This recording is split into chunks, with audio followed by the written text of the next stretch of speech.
Hi good morning. ಇವತ್ತು morning ಬ್ರೇಕ್ಫಾಸ್ಟಿಗೆ ಪಾಲಕ್ ದಾಲ್ puff ಮಾಡ್ಕೊಳ್ಳೋಣ ಅಂದ್ಕೊಂಡೆ. ಬನ್ನಿ ದಾಲ್ ಪಪ್ ಹೇಗೆ ಮಾಡ್ಕೊಳ್ಳೋದು ಅಂತ ನೋಡ್ಕೊಳ್ಳೋಣ.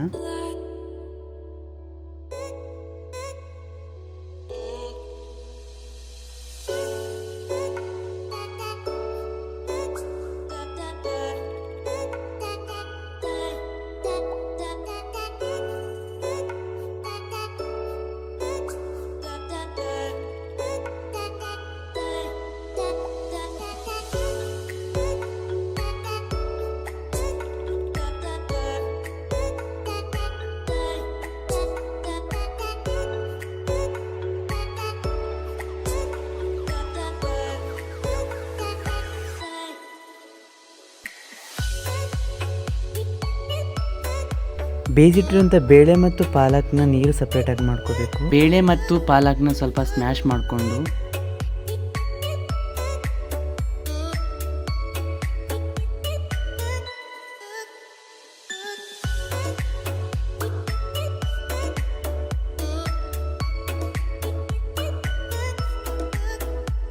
ಹಾಗೆ ನಾನಿಲ್ಲಿ ದಾಲ್ ಪಪ್ಪಿಗೆ ಒಗ್ಗರಣೆ ಮಾಡ್ಕೊಳ್ಳೋಕ್ಕೆ ಮೊದಲೇ ಇಂಗ್ರೀಡಿಯೆಂಟ್ಸ್ನ ರೆಡಿ ಮಾಡಿಕೊಂಡೆ.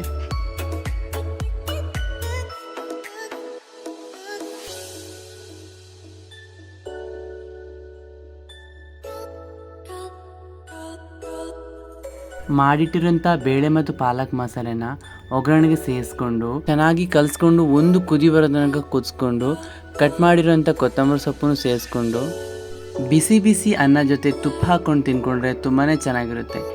ನನ್ನ ವಿಡಿಯೋ ನಿಮಗಿಷ್ಟ ಆಗಿದೆ ಲೈಕ್ ಕಮೆಂಟ್ ಶೇರ್ ಮಾಡಿ ಹಾಗೆ ಸಬ್ಸ್ಕ್ರೈಬ್ ಮಾಡಿ. ಮತ್ತೆ ಮುಂದಿನ ವಿಡಿಯೋದಲ್ಲಿ ಸಿಗೋಣ. ಬಾಯ್ ಬಾಯ್.